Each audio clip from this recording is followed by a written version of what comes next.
Hello and welcome to the latest episode of Empire Sports Talk. I am your host, Roman Gennaro. And it's been a couple of weeks since we've done an episode because we had some audio issues with our setup. A couple of weeks ago, I recorded an entire episode at the start of March Madness, only to realize that it didn't capture the audio because there was a problem. We have figured out the problem and we are back today for a new episode. There's a lot to cover in the meantime, so let's get into it. First, I want to start with, and much of what that episode was about, the lost episode, was Major League Baseball opening day. That's starting up, so I want to start there. It's about a week in. I released on our social media channels. I released my power rankings going into the season, and I intend to do that once a week with updates as to how things are going. I did not do it the first Sunday following opening day because that was only like 3 games in, considering that I had released the week zero, as it were, rankings on the Wednesday prior to opening day. So the first week one power rankings will come out. It's Saturday afternoon as we're recording this. It'll come out tomorrow evening on Sunday evening on our social media channels. Check that out. A few of the teams that might be on those first power ranking standings, because again, we're going week to week, are a couple of the surprise teams to start the year so far. And those surprise teams are the Pittsburgh Pirates at 6-2, the Milwaukee Brewers at 5-1, the Detroit Tigers at 6-1, the Cleveland Guardians at 6-2, and the Boston Red Sox at 6-2. If you would recall, these are teams that I had, for the most part, third place or worse in their divisions in my predictions. Granted, it's only 6, 7, 8 games into the season. Do I expect these teams, because of these starts, to make the playoffs? Not all of them, no. I did have Milwaukee finishing fourth in the NL Central, ahead of only Pittsburgh, but they've gotten off to hot starts. This happens every year.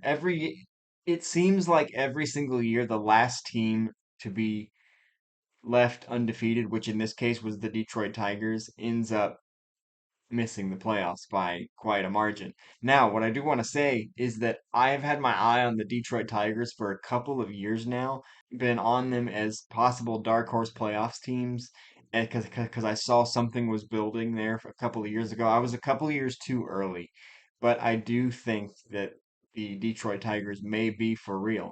Um, and a couple of these teams I do think are going to compete. It surprises me after all I said about, not really liking what the Red Sox did, given that Netflix was coming in this year, uh, that to not really do anything. They started 6-2. They're tied for first in the AL East with the Yankees, who are off to a hot start as well, even without Garrett Cole. Um, the one that might take a turn the fastest though is Cleveland, who does have a lot of good players. Was my pick last year at the All-Star break. I said watch for Cleveland to make a surge and take this winnable division, which they did not do, but they have many of those players back. The one hiccup is that um, their ace pitcher Shane Bieber will undergo a surgery to clean up some issues he's having with his UCL. So that at the very least he'll be out for a while, if not the whole season. But it is fun to look at some of these teams that probably nobody expected to be very good. I'm not the only one who thinks that Detroit could sneak up on the AL Central, but I don't think anybody expected them to start 6-1. A lot of that has to do with the ease of first couple series. Pittsburgh started 5-0, and then they ran into Houston, I think. So it's a very long season. There's still 156 games left, but it is interesting to look at the standings and say, hey, these are teams we didn't expect to be up here. But keep an eye out for the week one power rankings. A couple of these teams might make an appearance because we're doing it one week at a time. A couple of these teams might make an appearance. Stay tuned for that on our social media channels. The big story in Major League Baseball, since even before the season kicked off in Seoul, South Korea, is the gambling scandal revolving around Shohei Ohtani. Now, I'm not going to go too deep into all of it because it's still moving, it's still changing. There's so many moving parts. But what I will say is that Shohei Ohtani himself, if you haven't been paying attention, is not the gambling party. The gambling party is Shohei's former interpreter with the Angels and Dodgers and former best friend, Ippei Mizuhara, who at first said, I have a gambling problem. Shohei had nothing to do with it. Um, and then reversed course when he probably realized how much trouble he was in, and then tried to say that he was placing, said that he wasn't placing bets for Shohei, and then he reversed course and said he was placing bets for Shohei, that Shohei knew about it, that Shohei paid his gambling debts, all these things, and there is evidence that Shohei gave him payments, but it was most likely it was to help him out of his debts, not to place money on games. I don't know. I'm not going to speculate on it. I don't think Shohei had anything to do with it. I think Shohei's telling the truth. And and because he seems like a good guy, and that's just speculation. But what I will say is that there's a lot of people that have been like, well, how can Shohei not know? It's his best friend. It's his interpreter. They spend every day together. How can Shohei not know? Because all reports was that Shohei heard for the first time that Ippei was taking money from him when Ippei addressed the entire Dodgers team. So the question was, how can he not know? How can he not be involved? How can he not be the gambler? Well, this is not the first time that a major sports star has been taken advantage of and lost a lot of money and kind of been swindled. It not even close. Just some notable athletes that this has happened to. Terrell Owens lost millions to what he called a shady financial advisor. Vince Young, his agent stole north of $5 million by forging his signature. Sounds very familiar to what we could be seeing with Shohei Ohtani as well. Cristiano Ronaldo was scammed by a travel agent. John Elway had lost a bunch of money in a Ponzi scheme. Mike Tyson, Dennis Rodman, Kareem Abdul-Jabbar, and a lot more athletes have had. So just because you're a high profile athlete, does not mean you're immune to the same scams and frauds that regular Americans are. And and everybody's like, "Oh, well, you know, the a lot of those people, those are their agents, those are financial advisors, those are people that deal with their money. This was Shohei's best friend. How could Shohei not know?" A lot of these people were scammed by people they trusted. And speaking of which, LeVar Ball, the CEO of the very controversial Big Baller brand and father of NBA players LaMelo and Lonzo Ball, his best friend, Alan Foster, stole millions from the company and from Lonzo. So just because it's your best friend doesn't mean you're immune to having things stolen from you.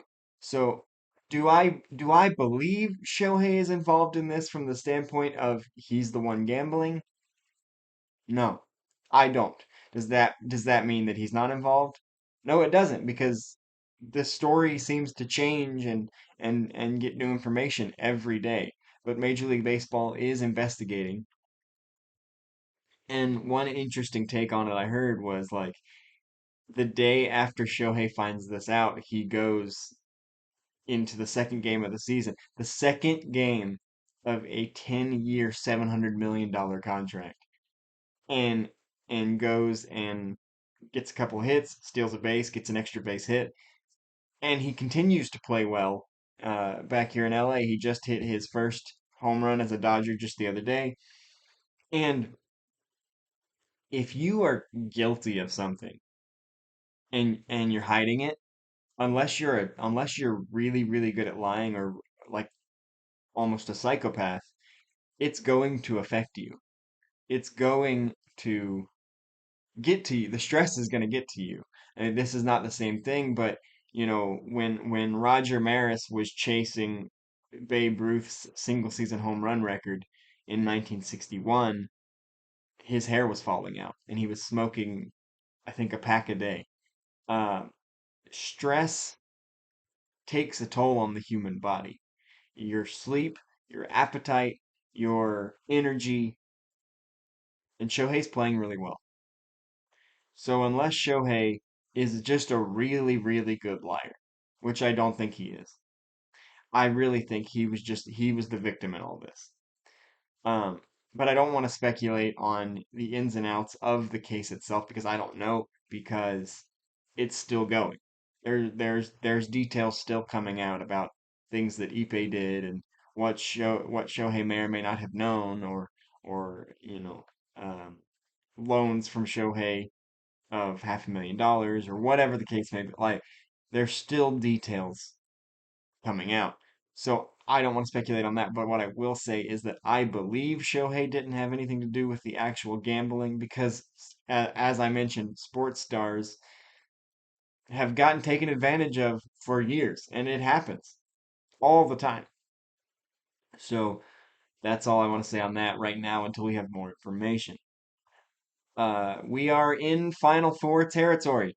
As we are recording this on Saturday afternoon, we are 4 hours away from the first Final Four game between the number one seed Purdue and the 11 seed NC State kicking off at 6:09 Eastern Time, followed by number one and the presumptive favorite UConn versus number four Alabama in their first Final Four in school history.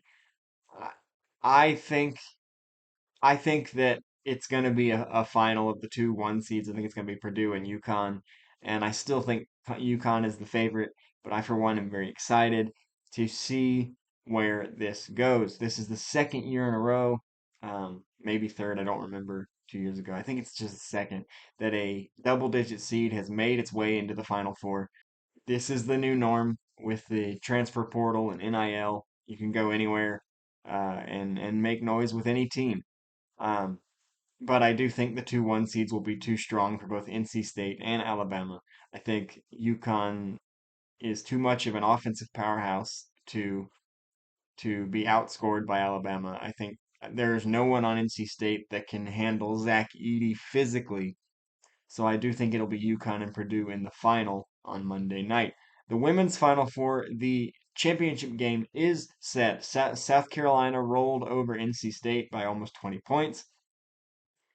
And Iowa survived a barn burner against UConn 71-69 after an offensive foul was called on Aaliyah Edwards with 3.9 seconds to go after an illegal screen was called on Iowa's Gabby Marshall.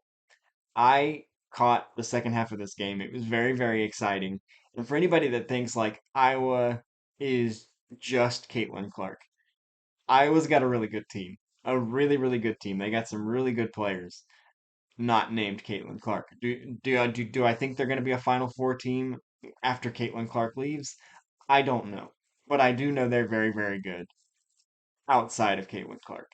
Um, do I think there was a little bit of acting on Gabby Marshall's part to draw to draw that offensive foul? Yeah, I saw it. It didn't look aggressive or blatant to me, but when it comes to offensive fouls, there's always acting involved. If I was the ref, would I have called that offensive foul? Probably not.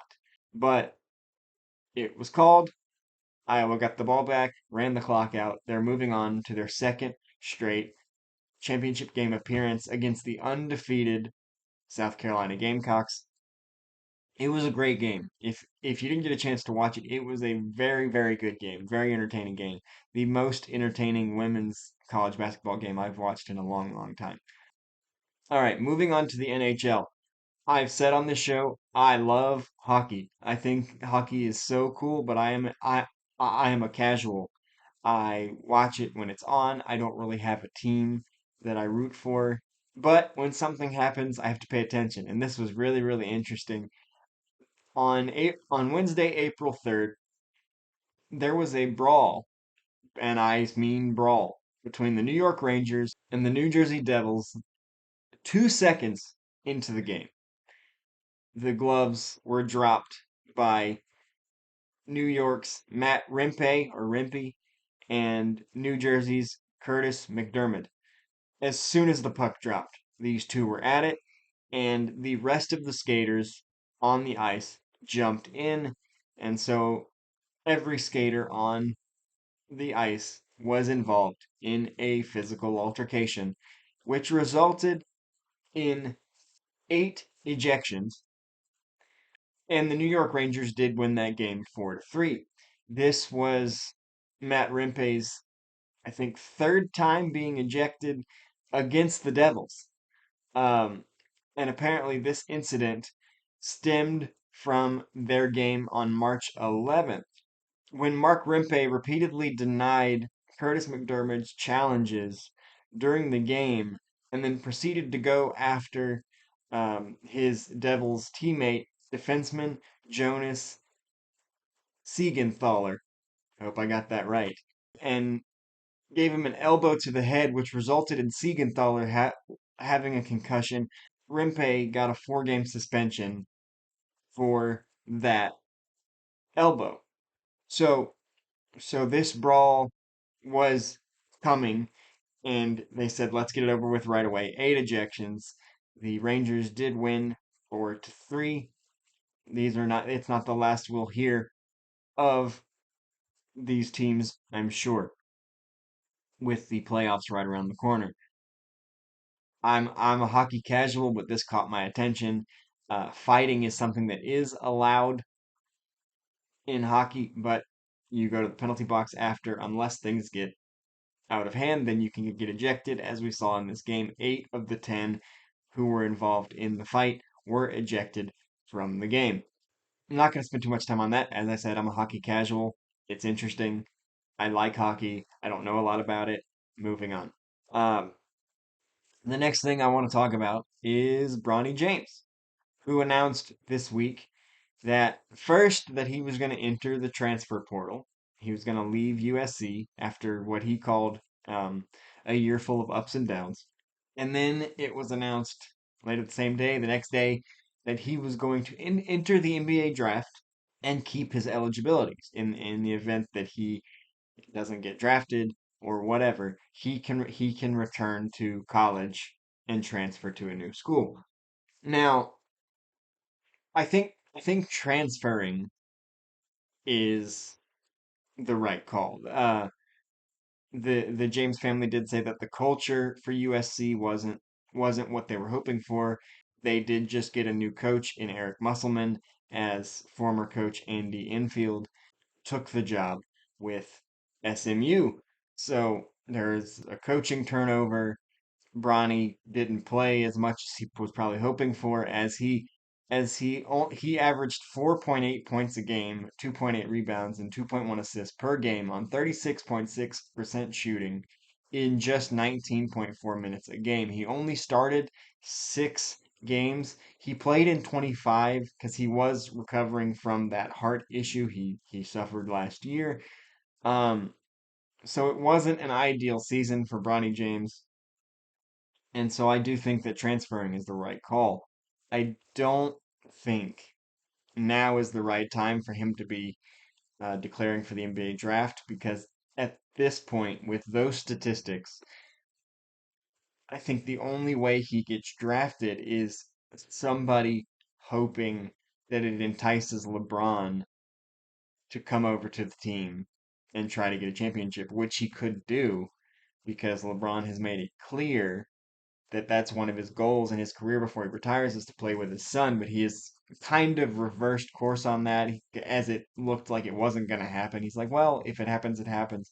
But it could happen. LeBron or Bronny's declaring, and I do think it's a real possibility that there's a team out there that will take a flyer and say, hey, we could possibly get LeBron for a year, and then for the foreseeable future, we have LeBron coming to our games as a spectator.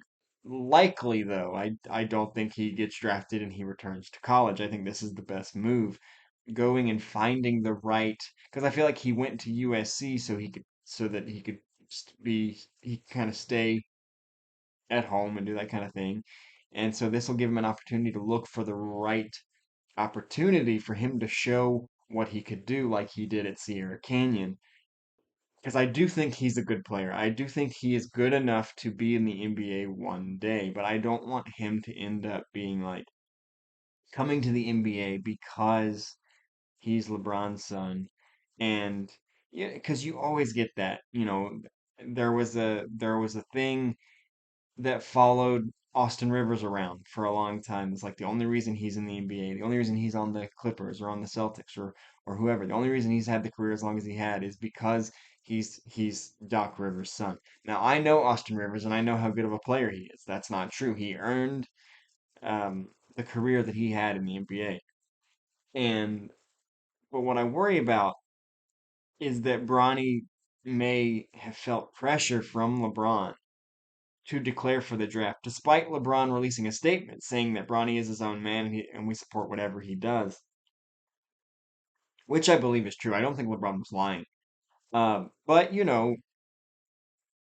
Bronny has grown up most of his life hearing his dad say over and over, I want to play with my son. I want to play with my son. I want to play with my son. And knowing that his dad's career is winding down, Bronny might have felt pressure to be like, well, if I'm going to give it to him, I got to do it now. But there has been so many instances where the son has lived in the shadow of the father. And when you have a son that is an athlete, um, of a father who was a professional at some level, you usually end up in one of three camps, and that's what I want to spend some time on here. You end up in the camp of the father was good, but the son eclipsed him. You end up with the stars whose sons didn't live up. Or you end up with the stars whose sons played different sports altogether because the pressure in their father's sport was too much. Um, so I want to kind of go through that because everybody said it's very clear. Like the analysts, coaches, GMs said Bronny could be a very good NBA player, an 8 to 10 year solid player. He's never going to be LeBron, and we knew he was never going to be LeBron. And so that's where I think the pressure comes in, and that's where I think this comes. Like you see the good players whose sons eclipsed them, and that's Del Curry. I think Steph has eclipsed him, and you could make the argument that Seth is on the same level as Del. Seth is not the accomplished player that Steph is. Seth has had a very long career being a very important piece for a lot of playoff teams. Michael Thompson, speaking of the Splash Brothers, Clay has already eclipsed his father in terms of basketball. Michael was very good. These players on this particular list were very good players. I'm not saying anything about father's abilities in this one. Just their sons were on that next level. Joe Bryant, who made mostly a name for himself overseas, but he did play in the NBA. His son, obviously, Kobe Bryant, one of the greatest players of all time. Bobby Bonds, who you could make a case should be in the Major League Baseball Hall of Fame. He is not. His son Barry is the all-time home run king, depending on who you ask. Uh, Ken Griffey, the name sounds familiar. His son's jersey is hanging right here. My favorite player of all time, Ken Griffey Jr., one of the best players of all time, 630 home runs. My favorite player of all time. But Ken Griffey was special in his own right and was one of the few who could say he shared the field with his son, Archie Manning, the father of both Peyton and Eli, who both eclipsed him, both multi Super Bowl winning quarterbacks.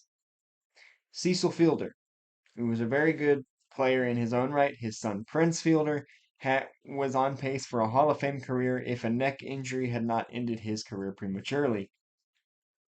And now sitting here in Jacksonville, Florida, where I am, Cecil Fielder's grandson and Prince Fielder's son, Jaden, is about to suit up for the hometown North Florida Ospreys, and Prince has assured everybody that Jaden is better than him. So we might be revisiting this list in a few years.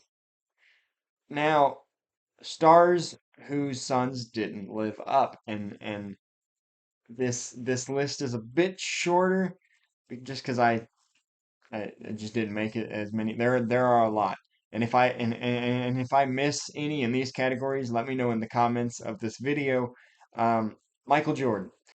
He had two sons who played basketball, both of which not very good. They played for Jeffrey, and I can't remember the other one's name. Put that in the comments as well. I know one was Jeffrey. They played for UCF. They weren't very good. UCF wasn't very good when they were there.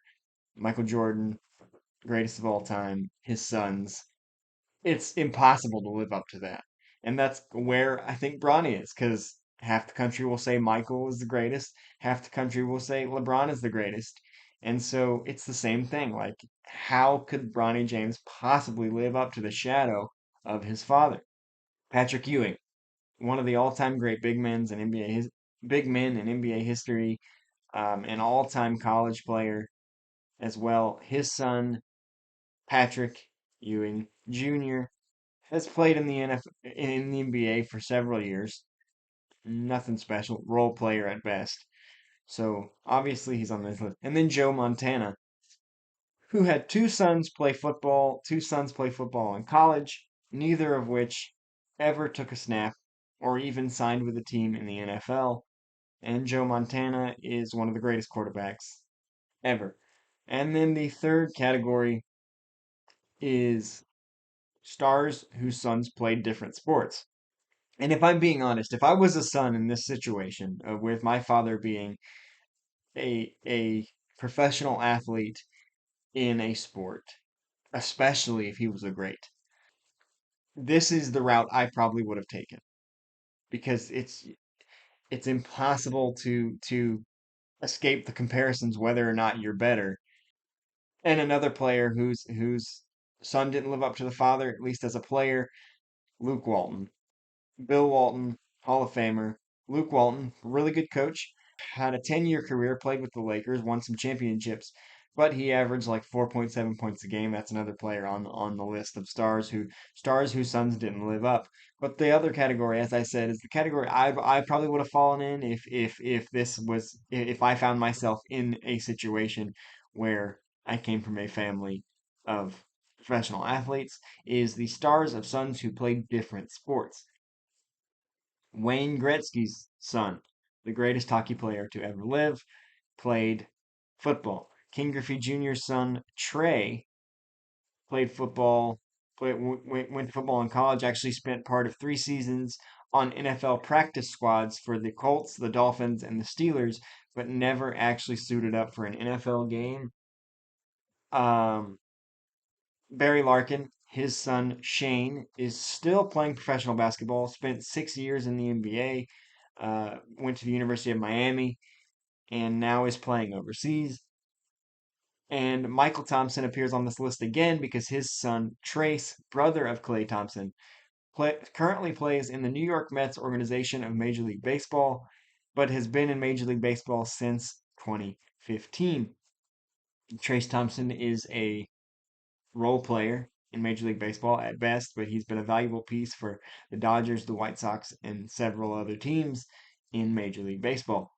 The only evidence that I could find, and there may be more, if there's more, let me know, but the only evidence I could find of a father and son being in the Hall of Fame of their sport, and it happened to be a situation where they're in the same sport, both in hockey, Bobby Hull and Brett Hull, and Gordie Howe and Mark Howe. Gordie Howe, obviously one of the greatest hockey players to ever exist. His son Mark is also in the NHL Hall of Fame. Now, there's a lot of instances of father and sons being in Hall of Fame when it comes to broadcasting, when it comes to coaching. But the only evidence I could find, and I'm sure there's more. I'm sure there is. If there is, put it in the comments for me. Fathers and sons who are in their respective Hall of Fame. Now, the only evidence I could find, they were both in the NHL.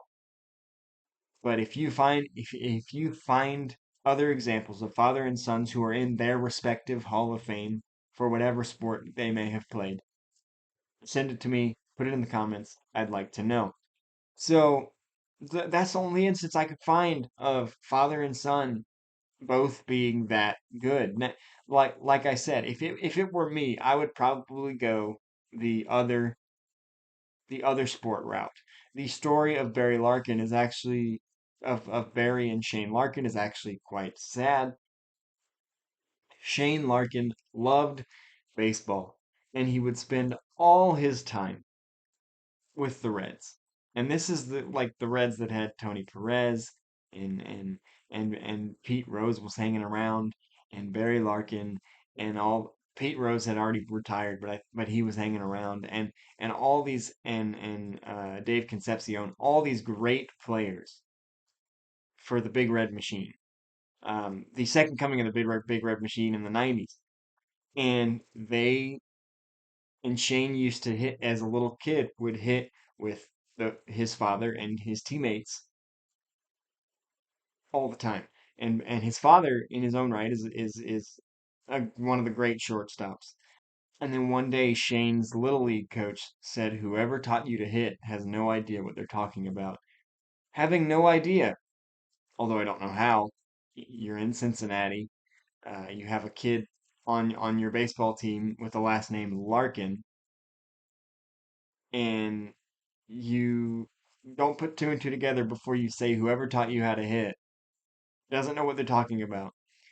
Not knowing that the people that taught him how to hit were major league all stars. Shane, being a little kid, was devastated, put down his bat and ball, picked up a basketball, and never looked back.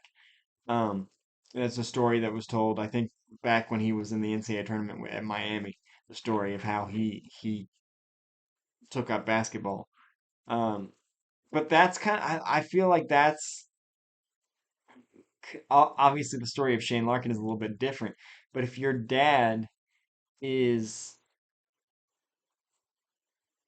an NBA player, because even the NBA bench players are better basketball players than just people. There's a story of Brian Scalabrine going to a gym and playing basketball with regular people and absolutely destroying them and saying, compared to you, I'm Kobe Bryant, which is true because he might not have been, you know, a star in the NBA, but he still made it to the NBA, which is many levels above just rec league, church league player.